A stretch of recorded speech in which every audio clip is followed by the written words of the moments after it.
Good evening, ladies and gentlemen. How's it going?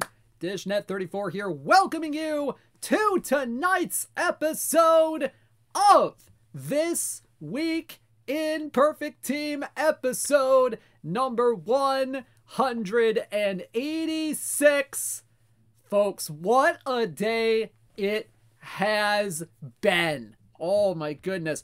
First things first, I want to shout out all of the affiliate streamers that have gone today. We had a wonderful day of content on our affiliate streamers today. Thank you so much to Laptop Hound, Gorgo, to Sweegie, EVC and NYC, Nersha Banco, Tranquil Hill Farms, DA186, Your Kidneys, and Yukar and Kazumi for the wonderful content that we had all day today. I mean, they have been going.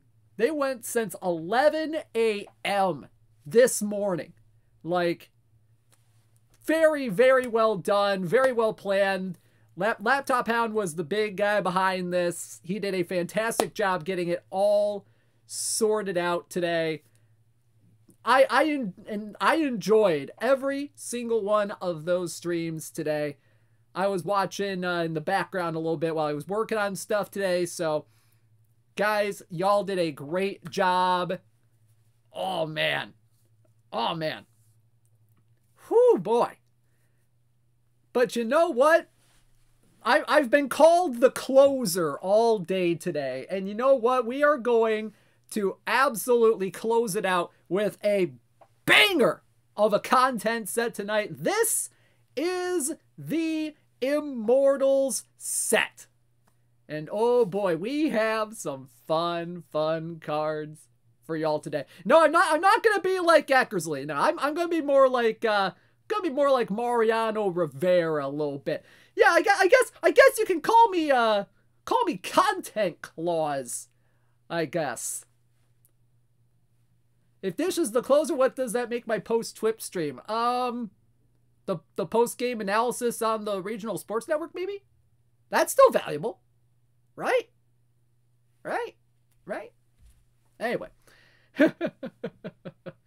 Oh, man.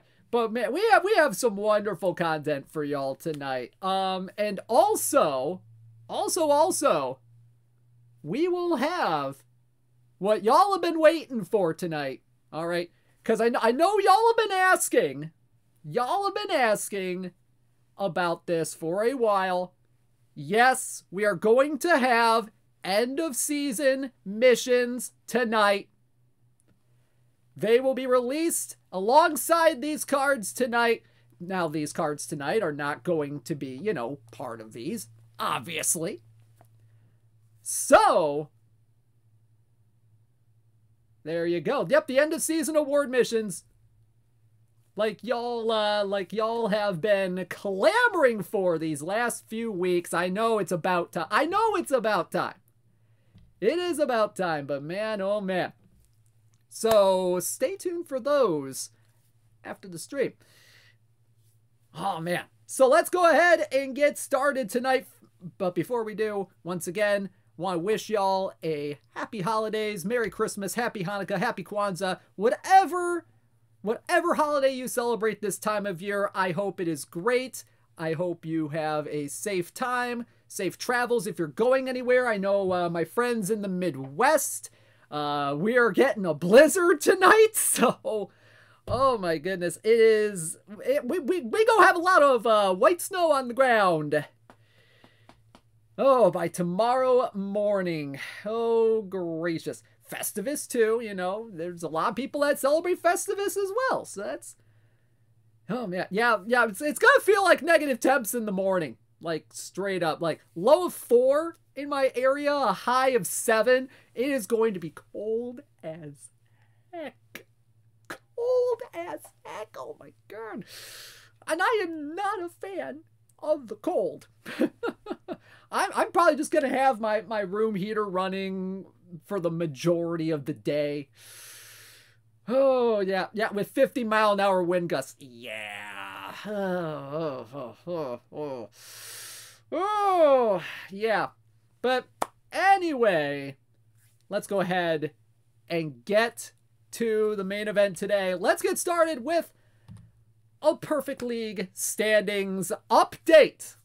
Oh man, here we go. This is as of today at 8:30 p.m. Eastern Time.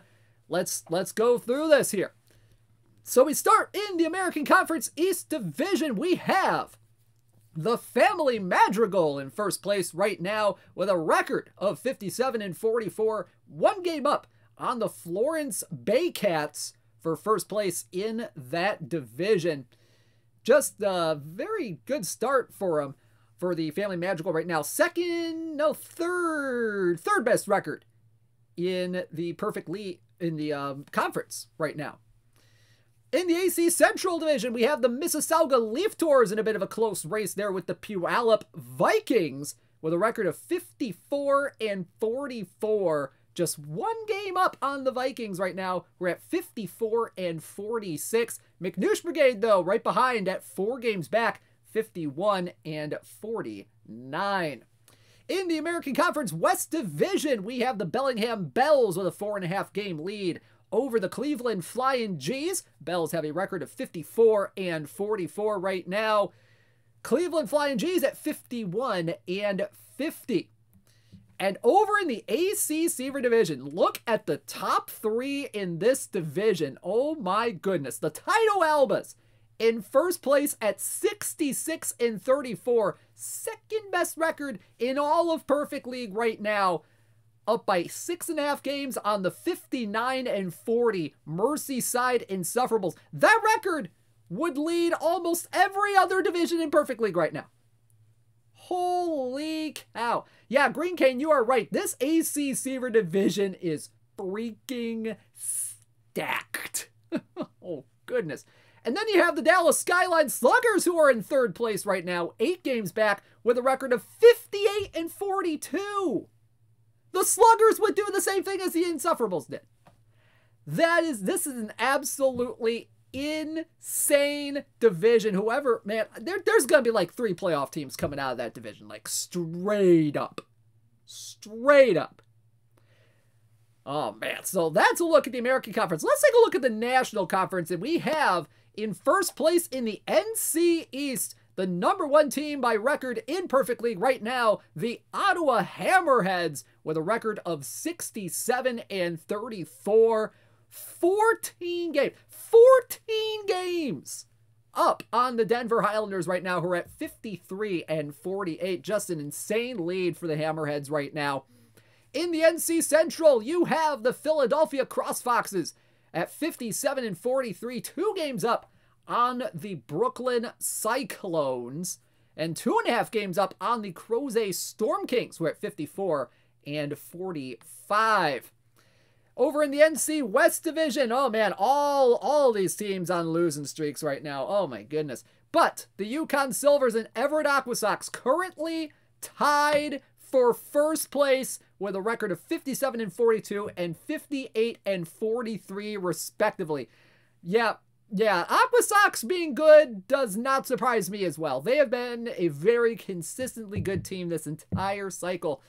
But you look down there in last place in the NC West right now. Seawit, what happened, man?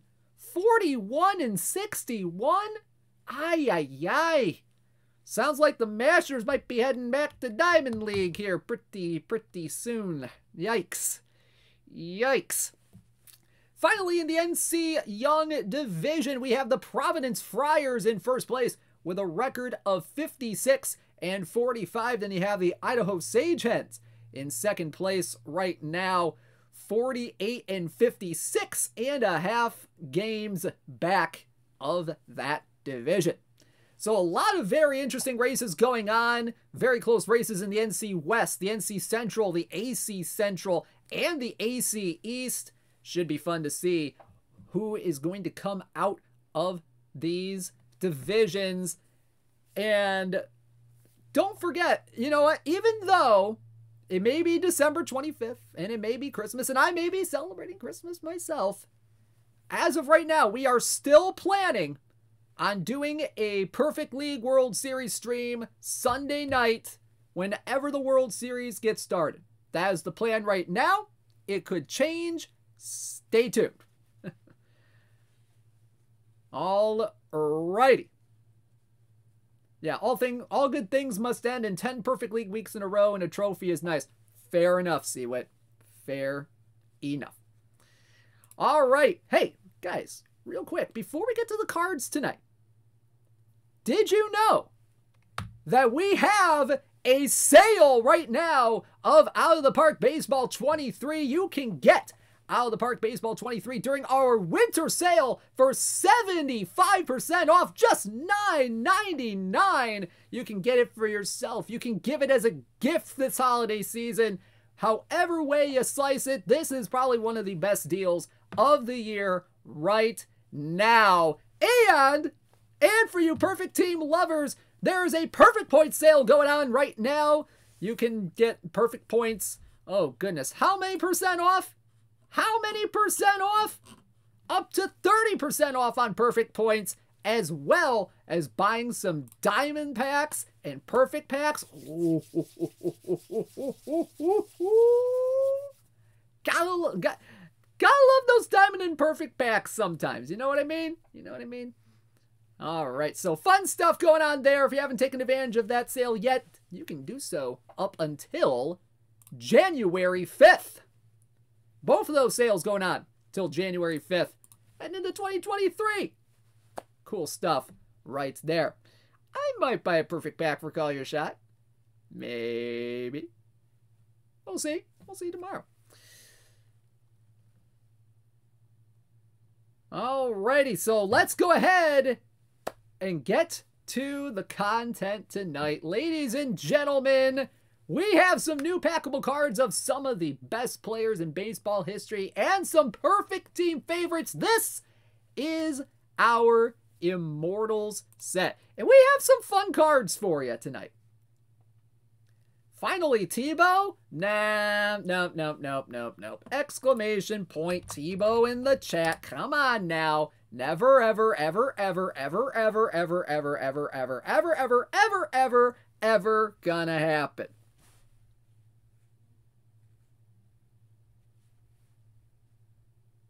Fair enough. Ray Euler? No.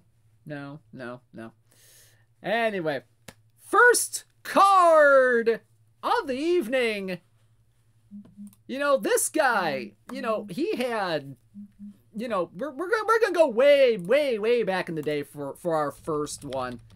And this guy, you know, he's a Hall of Famer as a manager, but, you know, he wasn't that bad of a player himself back in the day. Ladies and gentlemen, with his insane I rating, we start off with 100 overall peak John McGraw.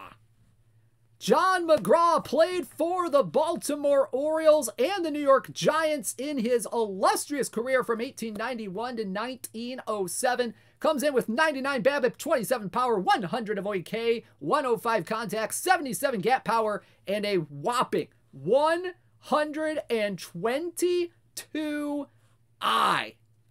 Hoo Nelly. And look at the splits against righties here. Look at those splits against righties. 102 BABIP, 28 power, 102 avoid K, 108 contact, 79 gap, and a 125 on the eye. That is some big freaking eye right there. And you know what? He's not a bad base runner as well. 99 speed, 104 stealing, 96 on the base running. Maybe more of a V right bat potentially if you do get him. And, you know, you don't have a whole lot of other options at third base. Defensively, he's okay at third base. You know, not going to light the world on fire in the ZR rating, or at least in the ZR stat, but pretty still kind of serviceable a little bit. 79 range, 78 error, 97 on the arm, and 68 on the turn double play.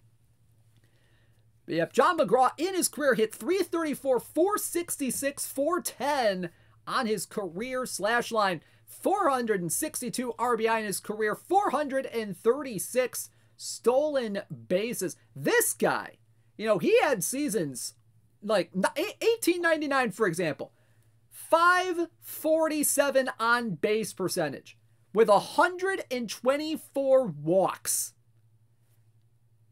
Insane numbers. Now, it was a different time, different hitting styles, different ways to play baseball back in that day, or at least a different style of baseball, but a 547 on base percentage, that is nothing to shake a stick at.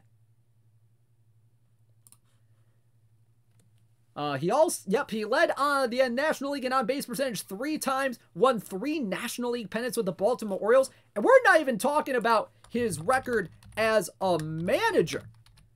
I mean, he was probably more influential as a manager in baseball than he was as a player, and that is saying something right here.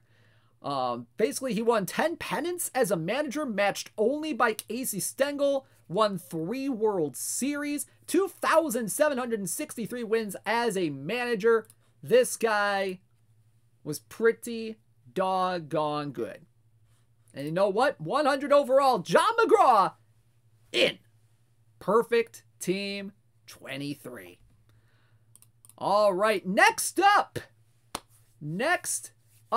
on the evening. Now, man, I tell you, there was a lot of speculation on who might be in this set tonight. And, you know, one of the guys that was mentioned, you know, in the pre-roll chat here, that's actually what's going to be our next card of the evening. And I believe, who is it?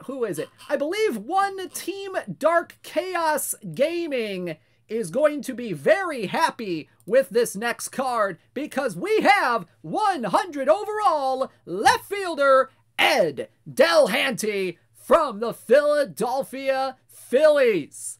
98 BABIP, 87 power, 99 avoid K, 121 contact, 125 gap, and 96 on the eye. This is an insane bat. Insane bat right here. Not a whole lot of splits to really mention here, really. BABIP against lefties, 99. He's got 88 power, 101 avoid K, 123 contact, 125 gap, and 97 eye against lefties. Against righties, it's almost the same. 98 BABIP, 87 power, 98 avoid K, 121 contact, 125 power, gap power, I should say, and 96 on the eye. Is he a lefty? Is he a lefty? He is actually a righty. He is a right-handed batter, right-handed thrower. Defensively, he can play first, second, left, and center. Mostly, you know, a little more valuable in left field than he is at a whole lot of other positions. But he's not bad at first base, probably. I don't know if you really want to play him at second. Don't really want to play him in center field. But looking at defensive ratings, he's got 62 range, 63 error, 53 arm, 72 on the turn double play in the infield and in the outfield. 79 range, 78 error, 87 on the outfield arm. In terms of his speed, stealing, and base running, it's not bad either. 95 speed, 97 stealing, 101 on the base running. And yeah, you could play him at second or short. I mean, if you really like chaos, if you want to play some chaos ball here, which that could actually be pretty darn interesting if you ask me. Could that be a theme team potentially? Gets the old brain juices flowing a little bit. But in Ed Delhanty's career from 1888 to 1903, hit 346, 411, 505 with 101 career homers, 1,466 RBI. He was a 2-time batting champion, led the league in doubles 5 times, was a home run champ 2 times, RBI champ 3 times, and a Hall of Famer in 1945. Man, oh man. Now, I know this was mentioned in the chat in the pre-roll here about Delahanty and some of the, let's just say circumstances surrounding his passing. And apparently he passed away when he was swept over Niagara Falls in early July of 1903, apparently kicked off a train by the train's conductor for being drunk and disorderly. And after being kicked off the train, apparently started his way across the International Railway Bridge and fell or jumped off the bridge. And whether he died from his plunge over the falls or drowned on the way is uncertain. It's a bit yikes. It is a wild story. Very, very, very wild story. But you know what? In the Wikipedia article I'm reading on Ed Delahanty, our last card, John McGraw, had this to say about how the players of the 1920s and 30s kind of compared to the players of his era. And he said that Ed Delahanty was as great a hitter as I have ever seen. That is some high praise coming from John McGraw. And that is some high praise for this Ed Delahanty card, which is in Perfect Team 23. Alrighty, next up on the docket. Oh man, this guy, you know, he's been kind of a popular player in some Perfect Team builds over the years, over at the 6th spot in the lineup. That good old shortstop position. This guy, he's not bad. He's not bad at the whole shortstop thing. Ladies and gentlemen, our next player from Cleveland, peak card, 100 overall, shortstop, Lou Boudreau. 88 BABIP, 64 power, 101 avoid K, 104 contact, 111 gap power, and 92 on the eye. A lot of gap power, a lot of contact on this guy. Defensively, maybe not the best defensive shortstop ever in the game. 92 range, 97 error, 88 arm, and 101 on the turn double play. But it's not bad. It's not bad. Speed stealing and base running, 52, 69, 61 in that order. He's got a pretty good bat, if I do say so myself. You know, he's not gonna strike out a lot. Probably more of a V left bat, maybe like a platoon bat potentially. Good contact at 117 against lefties, 113 gap power, 98 on the eye, 110 avoid K, 92 BABIP, 75 power. Maybe not exactly the best against righties, to be quite honest. So probably more of a lefty versus lefty bat, probably more than likely you could play him at. You can also bunt a little bit. 107 bunt, 94 on the bunt for hit. He's also good if your team has a trivia night. Potentially.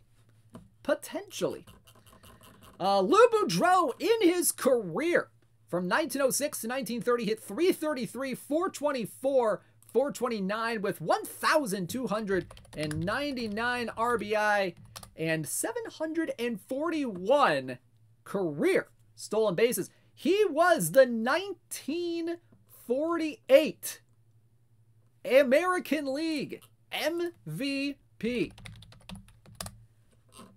And how good was he in that year?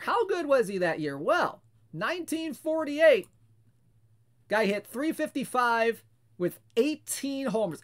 18 homers! One of only 2 seasons in which he hit double-digit homers, which is absolutely insane. He was an 8-time All-Star. He led the AL in doubles 3 times and actually holds the Major League record for consecutive doubles in a game. Wow. He had, I believe, 4 consecutive doubles in a game, which I don't believe has ever been broken. And if your history lessons are correct, this guy was a key figure in stopping Joe DiMaggio's 56-game hitting streak. According to Wikipedia here, I'm just reading the paragraph right here. After 2 sparkling stops by Ken Keltner at third base on hard ground balls earlier in the game, Boudreau snagged a bat hop grounder to short barehanded and started a double play, retiring DiMaggio at first. Man, oh man. So he helped make history in his 1941 campaign, being one of the guys that helped stop that 56-game hitting streak by Lou Boudreau. Alrighty, so there you go. And he made it into the Hall of Fame in 1970. Ah, daggone it. I forgot to change that. My bad. Yep, he played from 1938 to 1952. That's an oversight. That's an oversight on my part. Doggone it. There's my typo for the evening. Dadgummit. Either way, there you go. Lou Boudreau. Okay, actually, no. No, yeah, that whole line is just incorrect. Yeah, so actually his career batting line, 295, 380, 415 with 68 home runs, 789 RBI. He had 51 career stolen bases. My goodness gracious. We're just all over the place. But you know what? 796 career walks to just 309 career strikeouts. Not bad, not bad, not bad at all. Alrighty, so there you go. Lou Boudreau from Cleveland in Perfect Team 23. Alright, next up.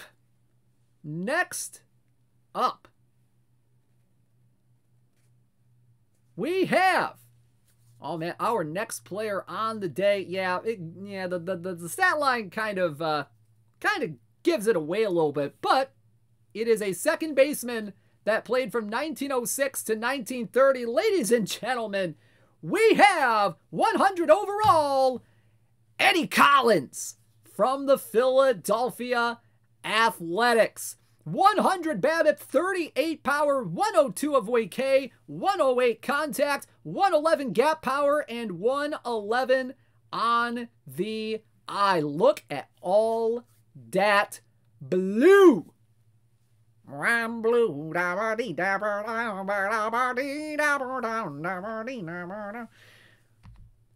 Pretty good against righties as well. 101 BABIP, 39 power, 104 avoid K, 110 contact, 115 gap power, and 113 on the eye. Second base defense. Not bad at second base. 84 range, 91 error, 59 arm, and a whopping 103 on the turn double play. Woo-hoo-hoo. Plus, speed, stealing, and base running. Not bad. 95 speed, 103 stealing, 99 on the base running. And look at those bunt ratings. My, oh my. That's a 110 sacrifice bunt rating and a 100 bunt for hit. Wow. Eddie Collins, man, oh man, what a second base card we have here in Eddie Collins' career. This is the correct stat line for Eddie Collins. 333, 424, 429 with 1,299 RBI, 741 stolen bases. He was the first player in MLB history, I do believe, that had 80 stolen bases in a season. Which is just absolutely insane. Yeah, this guy. Let me find his baseball reference page here and we'll go through that. This guy had 6 games at the age of 19, 14 games at the age of 20, became a regular in the Philadelphia lineup in 1908 at the age of 21. He barely had any seasons under a 300 average. In fact, this guy has an MLB record with 6 steals in one game. This guy knew how to steal a base, but he still holds the major league record to this day of 512 career sacrifice bunts in this game. My oh my. That's a lot of sack bunts. Hence the 110 sack bunt rating right there. So there you go. Eddie Collins from the Philadelphia Athletics is in. Perfect team 23. Who batted behind him? That's a good question. Let's see. Let's pick a peak season here from Eddie Collins. Let's go with, oh heck, let's go with his MVP season of 1914. Who did he bat against? Is there any game logs here? Are there any game logs from 1914 that are in Baseball Reference by any stretch of the imagination?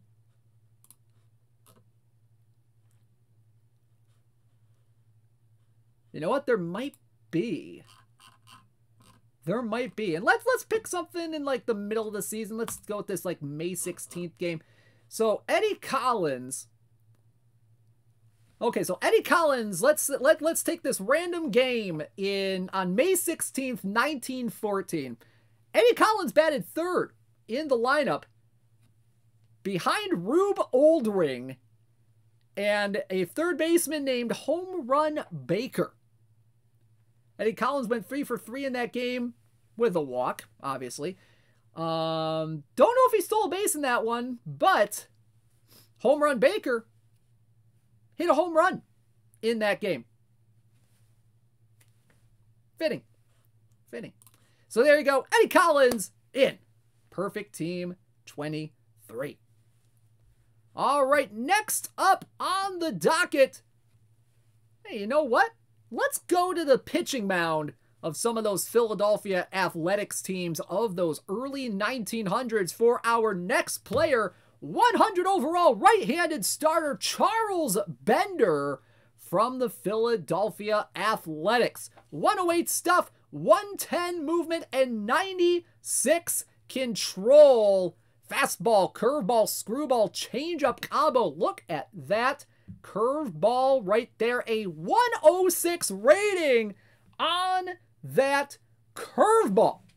Woo! Hot curveball right there. Now, if you look closely here, these are some very interesting splits on this card. Versus left-handed batters, 112 stuff, 107 movement, 93 control. But against righties,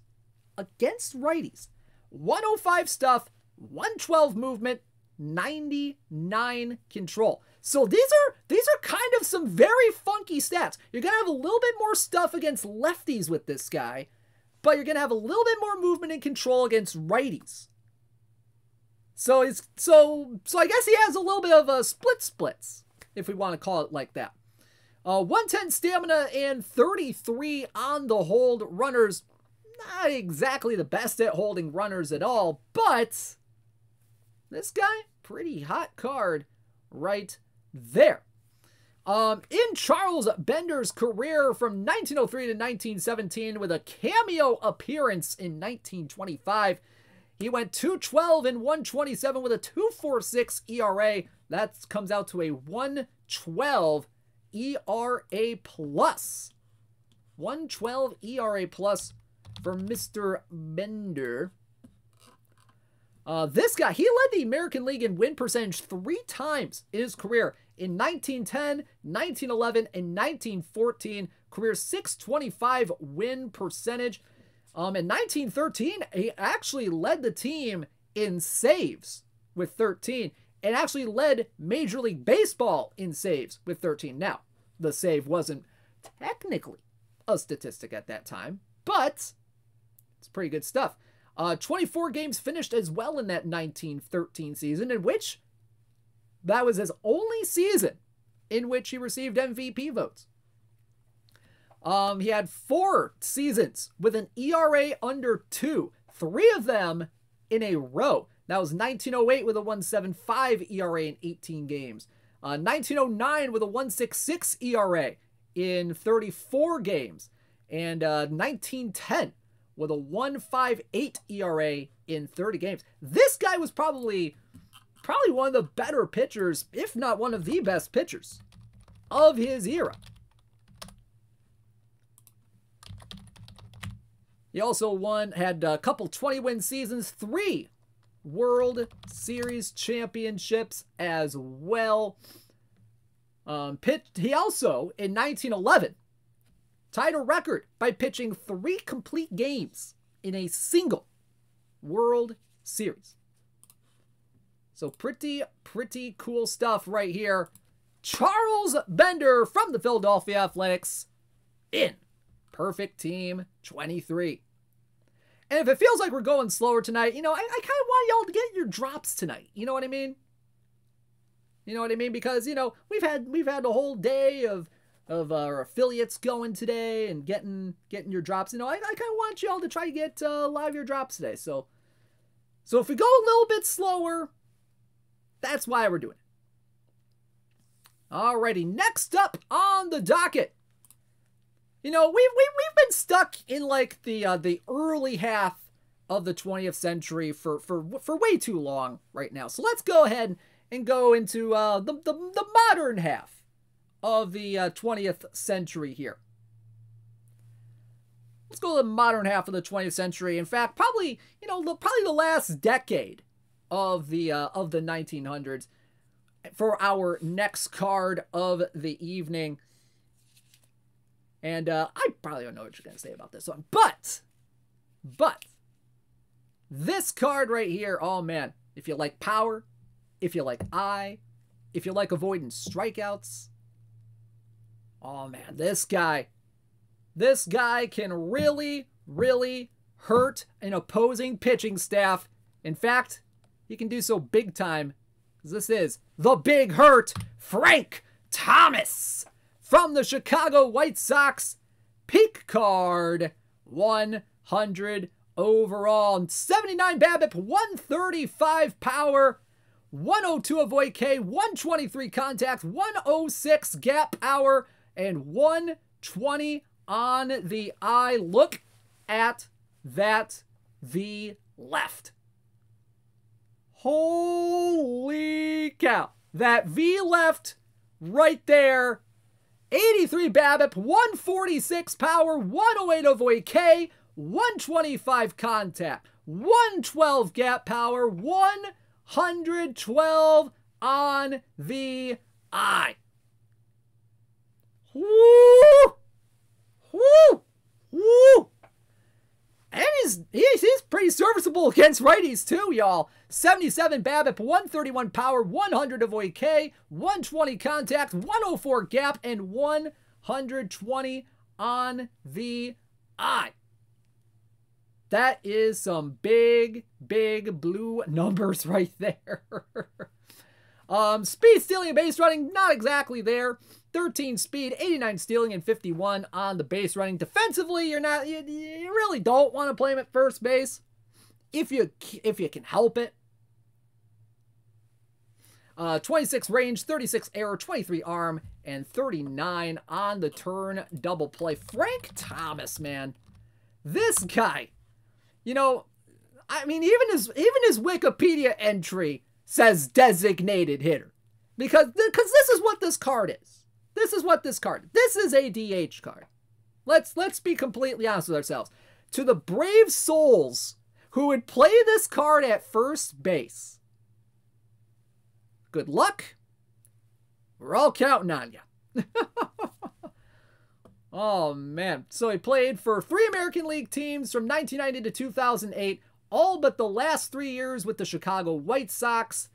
5-time All-Star. He was a 2-time MVP in 93 and 94. He had 8 seasons of 30 or more home runs, led the American League in on-base percentage 4 times in his career. Let's take a look at those seasons, shall we? 1991, a 453 on base. 1992, a 439. 1994, 487 on base, with 38 homers, 101 RBI, and league-leading 109 walks. That was that 1994 season in which he won MVP. Man, oh man. This guy could crush a baseball in his prime. Hit 301, 419, 555 in his career with 521 career homers, 1,704 RBI. He also led the American League in walks 4 times. Had 138 in 91, 122 in 92, 109 in 94, 136 in 1995. He had 6 more 100-walk seasons.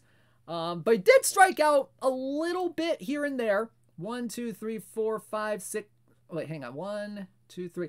He had 3 seasons of over 100 strikeouts. He had a few 90 strikeout seasons, a couple of 80 strikeout seasons.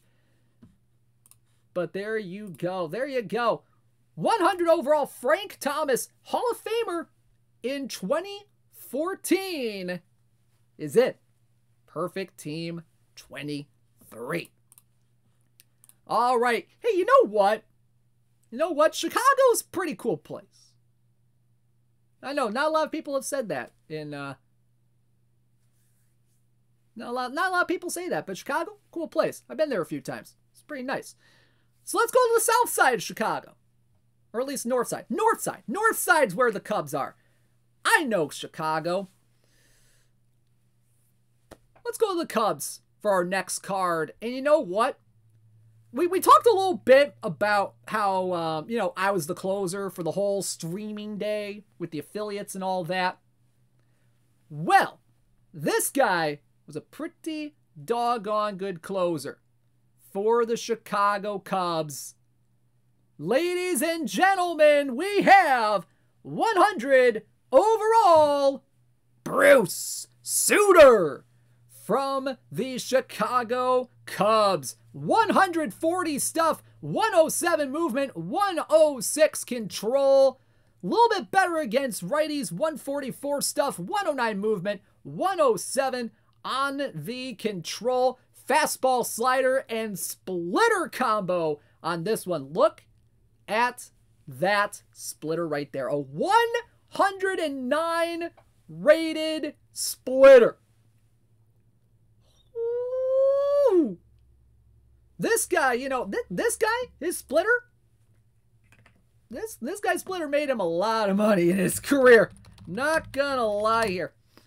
So Bruce Sutter, God rest his soul, pretty much was kind of ushered in, relievers being a little more en vogue in Major League bullpens, ushering in a little bit more of a more specialized era for the closer role during his prime. Had 661 games during his career, 300 career saves even, a 2.83 ERA, 7.4 strikeouts per 9. Refused to show his grip to the media. Really? Really? He refused to show his grip for that splitter. Holy cow. Okay, I mean that's fair. That's fair. You gotta protect the secret a little bit, you know what I'm saying? He is extreme ground ball type, which that should help out a lot of people. 92 to 94 mile an hour on the velocity. Bruce Sutter, 1979 Cy Young Award. He was a 6-time All-Star as well. The only pitcher to lead the National League in saves 5 times. From 1979 to 1982, and then again in 1984. That's a stellar track record right there. How many saves did he have in those seasons? How many saves did he have in those seasons? I'm curious now. So he had 37 in 1979, 28 in 1980. Then he went to St. Louis in 1981, had 25 saves his first year there, 36 the next year in 1982, and then a couple seasons later, his last in St. Louis at the age of 31, 45 saves. It's a lot of saves. It's a lot of saves. Let's see. He finished in the top 3 of the Cy Young Award winning 4 times as well. Actually had some MVP votes in his career in 77, 78, 79, 81, 82, and 84. And for good darn reason. This guy pitched really well. He had quite a few seasons with an ERA in the 2s, had a couple in the 1s, had a couple of outlier seasons toward the end of his career where it was in the 4s, and those were kind of his Atlanta years a little bit. I know he was struggling with injuries the last few years of his career, so that kind of maybe explains it a little bit. But this guy right here, an absolute stud of a pitcher in the 70s and the 80s, and he will be a stud for a lot of bullpens in this game. Ladies and gentlemen, Bruce Sutter from the Chicago Cubs. Rest in peace. He is in Perfect Team 23. All right, next up. Oh, next up. This guy right here. He has been a favorite in a lot of lineups in previous teams, in previous versions of Perfect Team. And you know what? He might just fit in the rosters of some teams here this year. Because this guy can just absolutely hit the ball where they ain't. Ladies and gentlemen, 100 overall right fielder from the San Diego Padres, Tony Gwynn. 106 BABIP, 63 power, 120 avoid K, 125 contact, 112 gap power, 61 on the eye. Not a whole, there's maybe a little bit of splits here with this guy.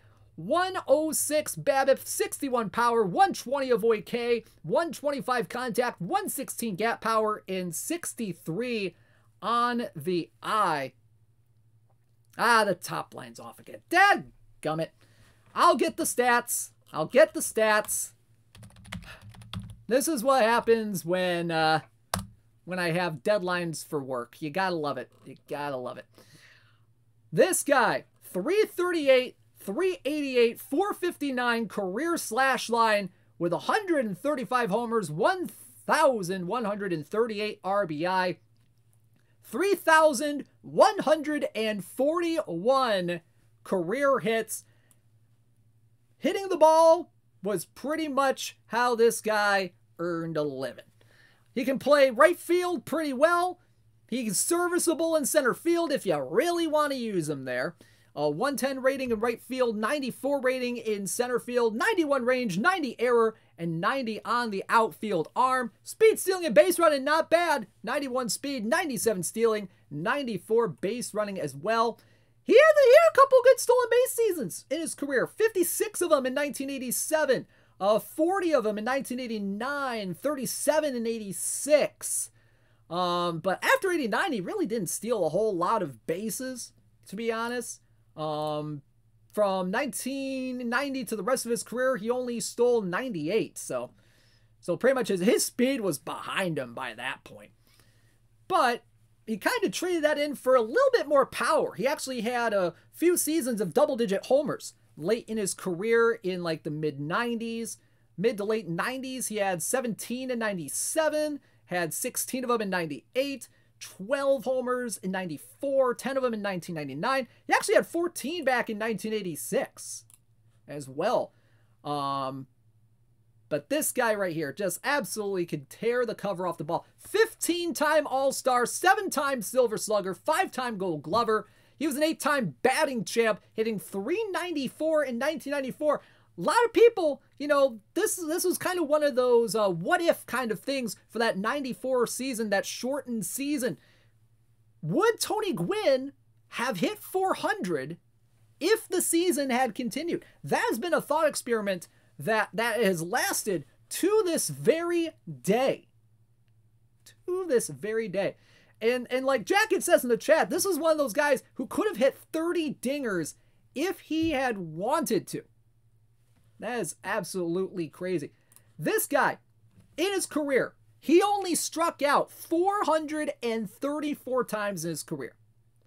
Walked 790 times in his career. Now, if we want to extrapolate that into some ratios here, this guy only walked 7.7% of the time in his career. It's below the MLB average of this time period in his career at 8.8. So he wasn't really much of a walker, to be quite honest. I mean, he walked a little bit, but not too much, if you kind of get what I'm saying here. But strikeout rates, this guy just barely, if ever, struck out. 4.2% strikeout rate in his career compared to the MLB average of 15.4%. Just crazy. Just crazy. Yeah, and like our guy Paul Sporer here says in the chat, it's tough because his actual plate eye is excellent, but if we give him a huge eye ring, he'd walk a little. It's a little bit of a balance thing. It's a little bit of a balance thing. But there you go. Tony Gwynn, Hall of Famer in 2007, led the National League in hits 7 times as well. There you go. Tony Gwynn from the Padres in Perfect Team 23. Yeah, and he never won an MVP.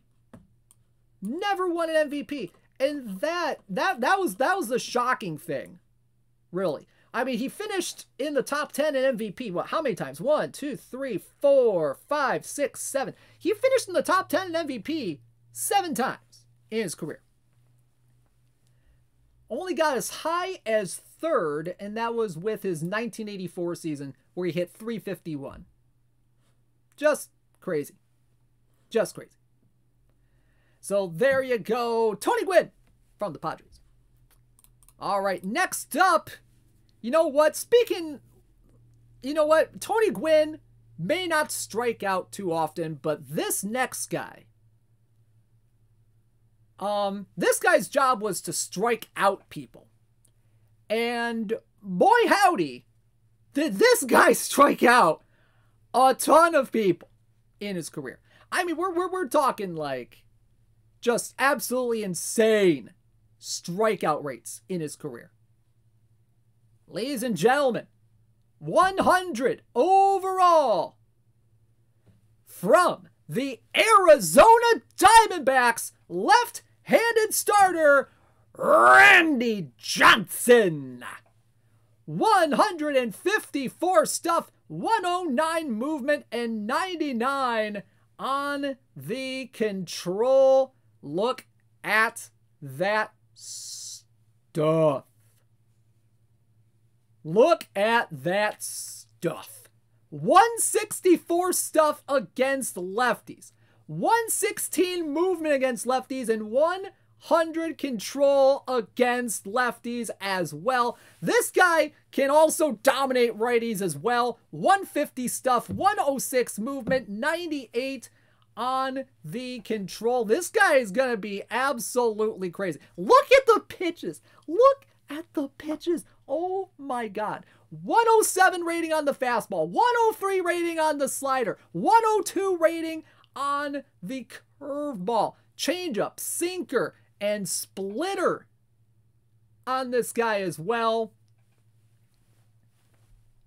My goodness. 95 stamina and 65 on the hold runners. What's his versus bird stat? That's a doggone good question. I mean, you know, it's a 1 in a million shot to hit a bird in midair when you're trying to pitch in a spring training game. Was that a spring training game? It had to have been a spring training game. I mean, that's just pinpoint precision. That is the stars aligning to make that classic moment happen. Classic. So honestly, you know, it'd be a little bit high. You know, if we're going on like a 1 to 100 scale on how good Randy Johnson would hit a bird mid-flight, you know, it'd probably be, you know, maybe like, I mean, if we're being realistic here, probably a 50, because, you know, you have to have the timing for that, and you actually have to have a bird in the stadium to actually hit, and you never know if there's going to be a bird in the stadium. I mean, unless you're like the Detroit Tigers of like the early 2010s when they're like Pelicans in the outfield like almost every game. But I am digressing at this point. We don't care about no freaking birds. We got freaking Randy Johnson on the mound right here, making an argument for like a 2 million versus bird rate. You know, maybe. Okay, seagulls. Okay, sometimes I get my aviary animals mixed up sometimes. But Randy Johnson, this guy was not called the big unit for nothing. All right, 303 and 166 career record.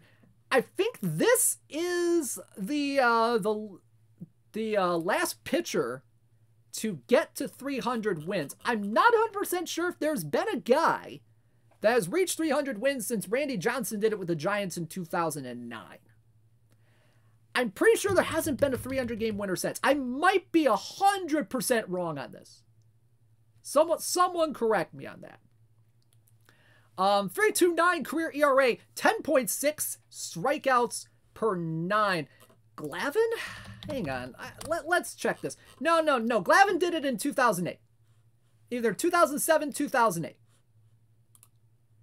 But Glavine did that before Randy Johnson did, I believe, in 2009. So I don't believe there's been a guy who has hit that 300-game mark since Randy Johnson.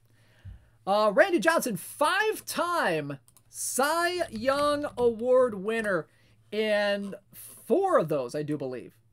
4 of those were in a row between 1999 and 2002 with Arizona.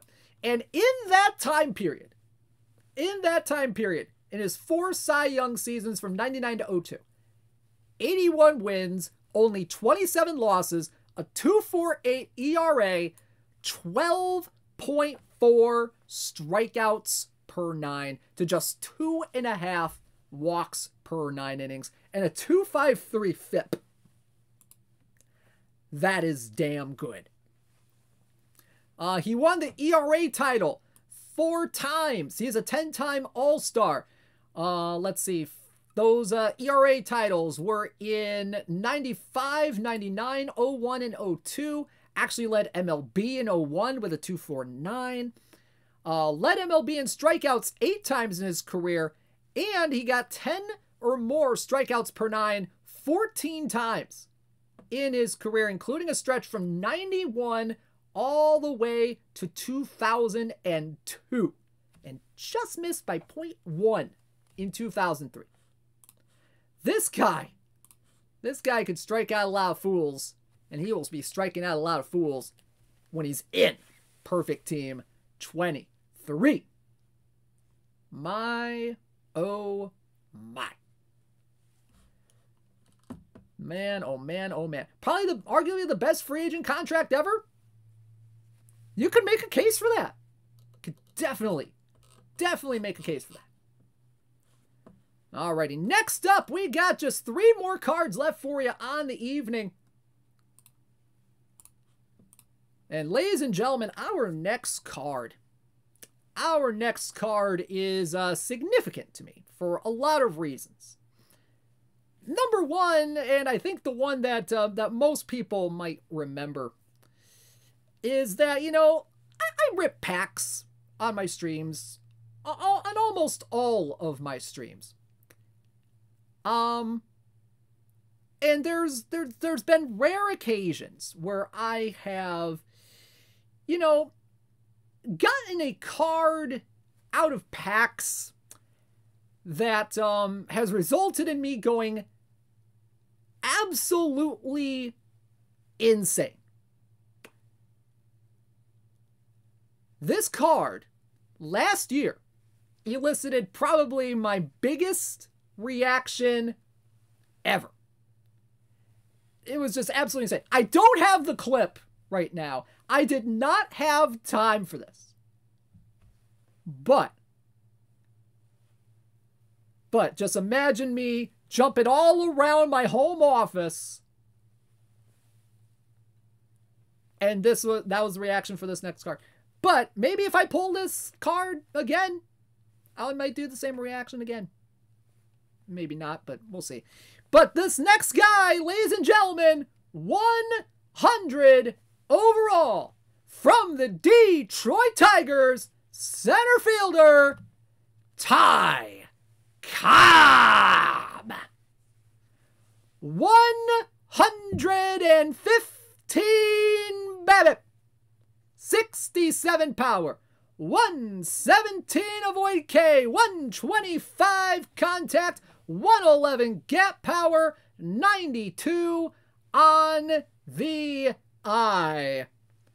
101 in center field, 115 in right field. 95 range, 96 error, 90 on the outfield arm. 104 speed, 95 stealing, 102 on the base running. Oh, buddy. Ooh, buddy. 102 sack bunt, 100 on the bunt for hit as well. Almost no splits to be found here. Maybe the only big splits might be in gap power, but like, this guy can play against both hands. Lefties and righties. Only like a 2-point difference in avoid K. Oh, 1-point difference in I. This guy can play against lefties. He can play against righties.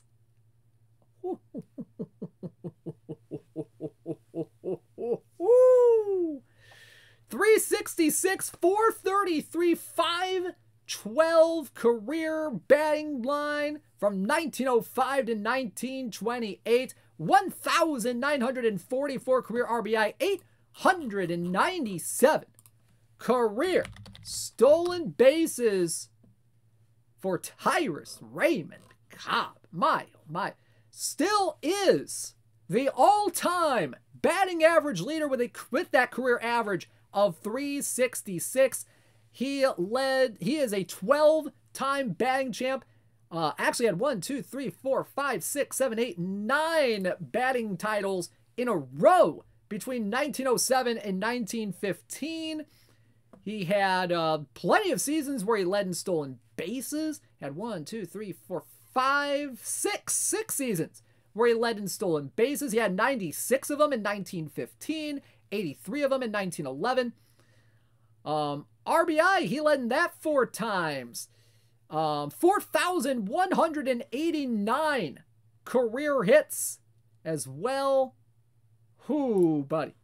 And he had a lot of triples. He had a ton of triples in his career. 295 of them in his career. Had 24 of them in 1917, another 24 in 1911. This guy. Ty Cobb received the most votes of any player on the inaugural ballot for the National Baseball Hall of Fame in 1936. He was the 1911 MVP as well. Finished his career with the Philadelphia Athletics for some reason at the age of 40 and 41. Held the record for most career stolen bases until 1977. Still holds the career record for stealing home 54 times. And for stealing second base, third base, and home in succession. He did that 4 times in his career. And is the youngest player ever to compile 4,000 hits and score 2,000 runs. That is some darn good stuff right there. Man, oh man, oh man. Yeah, there's been, what, 2 guys to get 4,000 hits? I mean, yeah, I mean, there's only been like, what? I could count the number of players with 4,000 hits on one hand here. It's Ty Cobb, Pete Rose, maybe one more. I don't recall off the top of my head, but either way, Ty Cobb, this guy is going to be pretty darn good for a lot of teams. And he is in Perfect Team 23. Yeah, Ichiro, yeah, Ichiro, if you include his time in League Redacted. That's true, that's true. Alright. We got 2 more cards for y'all, and you know what?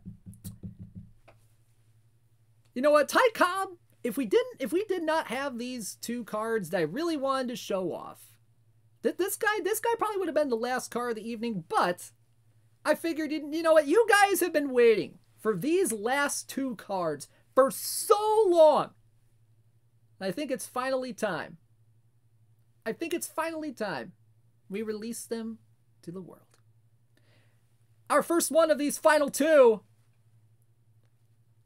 is going to be 100 overall. Right-handed pitcher, ladies and gentlemen.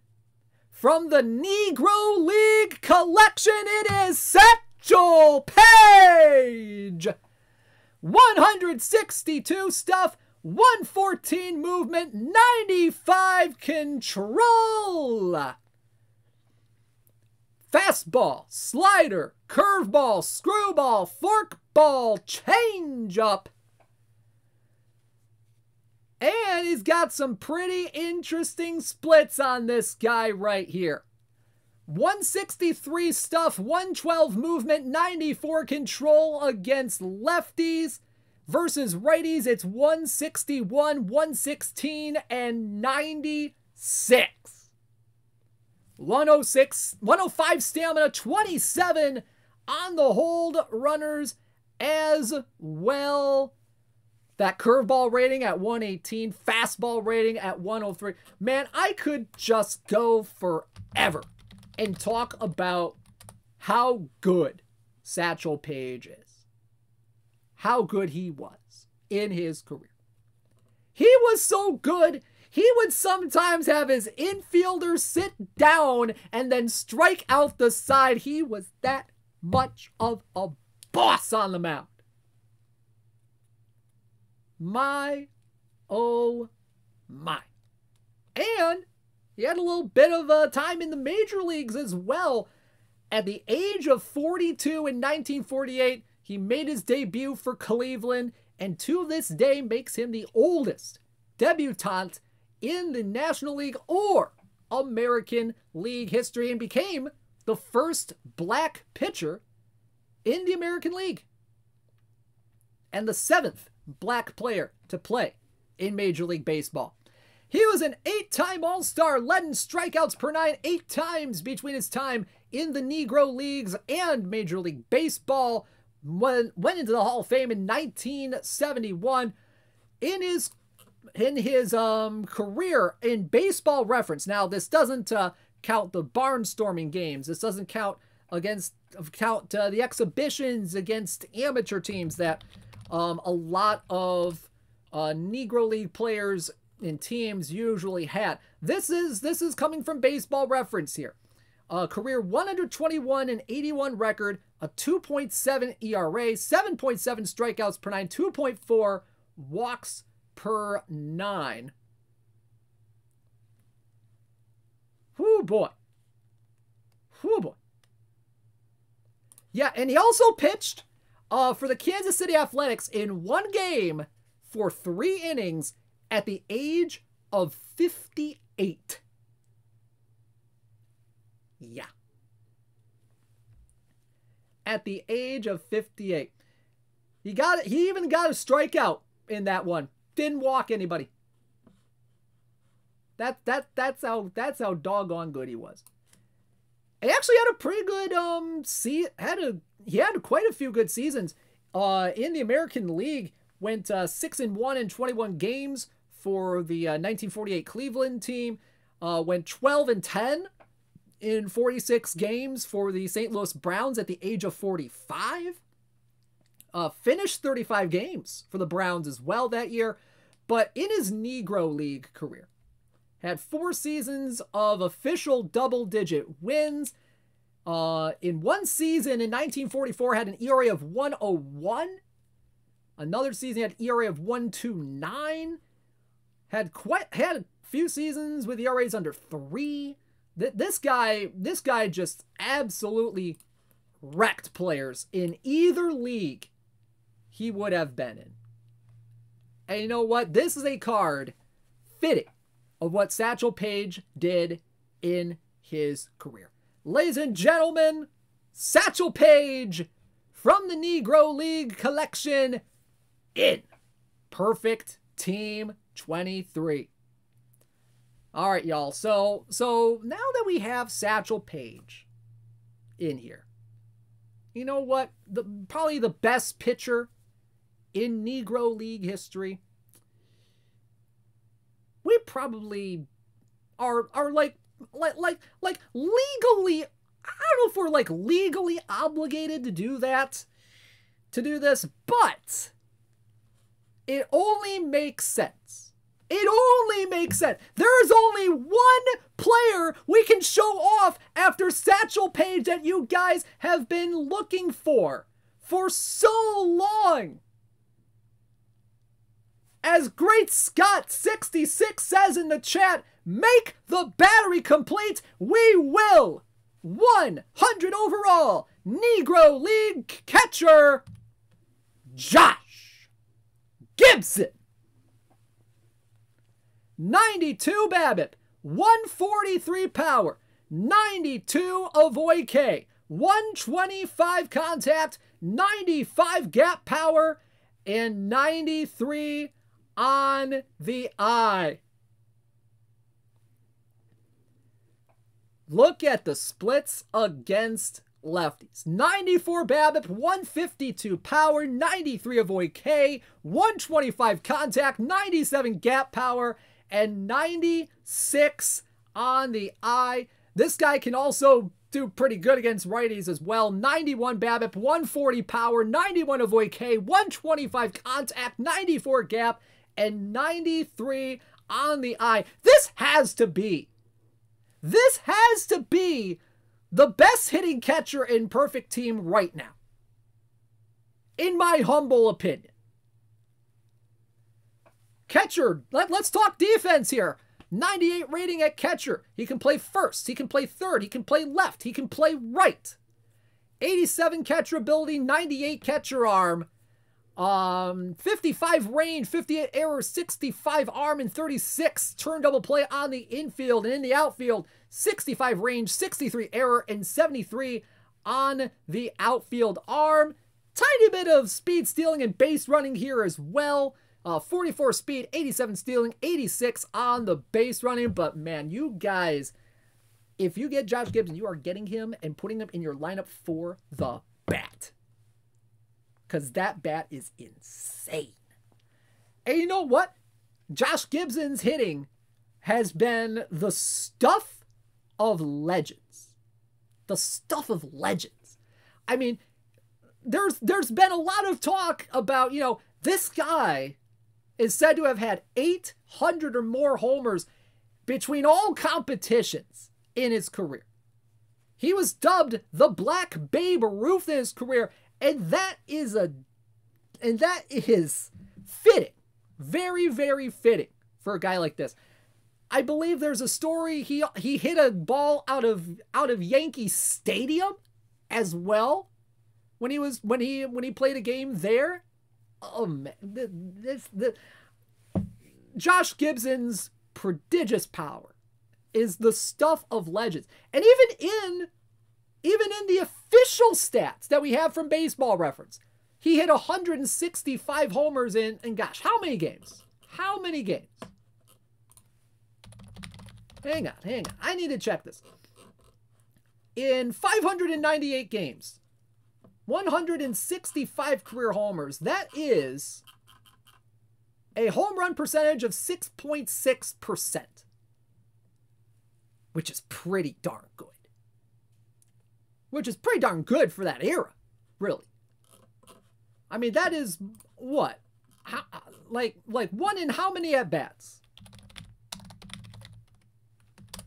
I need to double check this stuff here. Oh, gracious. Let's see. Yeah, pretty much a rate of one homer every 15.9 at-bats or so, like one every 16. Yeah, exactly, Wardy. Exactly. Yeah, Josh Gibson hit a ball at Yankee Stadium in New Jersey. That sounds about right. 165 home runs, 730 RBI.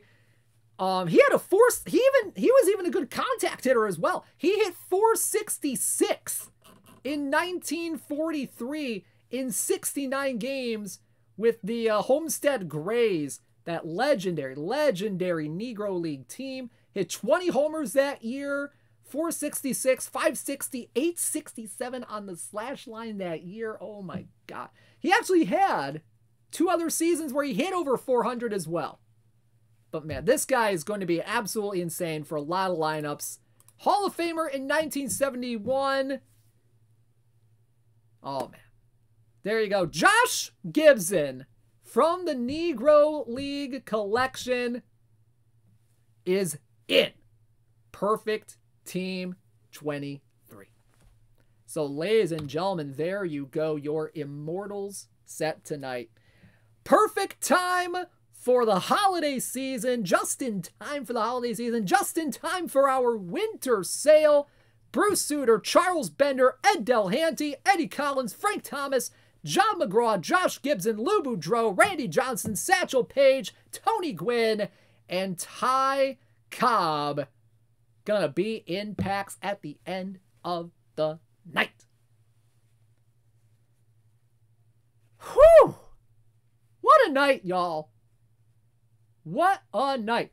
And this is in addition to the end of season award missions that we have coming up from the 2022 MLB season. So stay tuned for those as well. Man, oh man, we have a fun, we've had a lot of fun today, y'all. And this was the perfect way to close out a fantastic day for Out of the Park Baseball. And I have gotten the notification that cards are live. So have fun, y'all. And before we sign off for the evening, let's get to the tournament top 10s. We have in the daily traditional tournaments last week, DPL 1 in the Bard Owls, finishing in first place with 218 points. Beham Bells in the Bellingham Bells in second place with 181 points. Dr. Sox in the Balking Dead in third with 179 points. Galoy, Laertes, Isadafo, JDA, KC86, Admiral Relativity, Red Eclipse, rounding out the top 10. In the weekly traditional tournaments last week, Extaforus and the Breslow Binturongs taking home the top spot with 119 points. Mac Jackson, the San Angelo Warbirds in second place with 116 points. Bahoot and the California Angels and California Halos in third with 115 points. RDT 24, Esther 31, Cookie 2, BKN Mets fan, Glevin 3737, Mewtwo and KC 86 rounding out the top 10. In the perfect draft realm, we have Zagtastic in the Gonzaga Bulldogs in first place last week with 83 points. Evil Corp right behind them with 83 points as well in second place. Lowly Worm in the Yorkshire Terriers in third with 77 points. Gabagool 2, Nomaz, Senator 0, Mad Mask, Hackfin, Admiral Relativity, and Mr. Montyfen rounding out the top 10. And in the weekly perfect draft tournaments last week, Gritty Packs in the Greek Velociraptors in first place with 55 points. Hip and Knee Doc in the Osbury Springboks in second place with 49. Isadafo 2 in the Newburn Blue Hens in third with 43 points. Mr. Audit 3, Spinball 81, DG 8989, Curly Karkovus, D Boyer 12007, Breedav 006, and Forbes 901, rounding out the top 10. As for this week's tournaments, here's how the standings look as of right now. As of around, I'll say 6 p.m. This week on the 22nd. Again, forgot to change the date on that. Just do better. In the daily traditional tournaments, Beham Bells and the Bellingham Bells in first place right now with 109 points. Laertes and the New Orleans Crescents in second place with 108 points. Galoy and GKT in third with 99 points. Slensner, Hip and Knee Doc, Chino 2, KC86, Dr. Sock, C. Steinhardt, and Isadafo rounding out the top 10. And in the weekly traditional tournament, Snowy Noe 15 and the Tonawanda CDP Grasshoppers in first place with 73 points. Aster 31 right now in second with 57 points. RDT 24 and the 90s Expansions in third with 48 points. MacJax, Will 777R, Laertes, Jake P316, Ludwig 83, Glevin 3737, and Issa Daffo. Issa Daffo finishing top 10 right now in both lists right now, as of right now, I should say, with 34 points. And finally, in the perfect draft realm, we have C-Gens and the SLC Punks in first place right now with 66 points.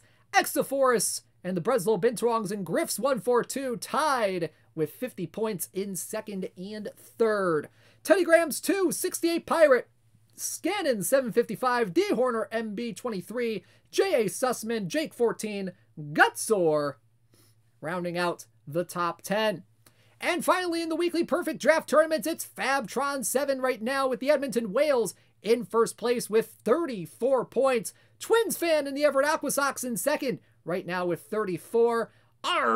Matey and the Stargell Stars in third place with 34. Then we have Zargian 2, Water Rocket, Jasper Baby, Uri Halkin, Z Mike Z, X Kim, and Gritty Pax rounding out the top 10 as of right now. Y'all, thank you so very much for tuning in tonight. My, oh my, oh my, oh my. You know what? Since, a lot of people have been rating people today with the affiliate streamers, you know what? Let's give a little bit of a surprise to one of our affiliate streamers who is doing who is discussing some of these, maybe discussing some of these cards tonight, potentially, maybe doing a little perfect team action, ripping some packs, discussing park factors. Let's go ahead and raid one of our affiliate streamers. I rock this. Wait, can we not do that? Hang on. And you actually do this from the actual screen to actually do this. So let's give iRock a little bit of a surprise. Thank you all so much for tuning in to This Week in Perfect Team tonight for the Immortals set. What a night! What a night we have had. And I will see you back here tomorrow night for the Friday Showdown. Gonna be a fun time. Have a great night, everybody. Thanks for tuning in. This has been DishNet34. Signing out. Have a great night and a happy holidays.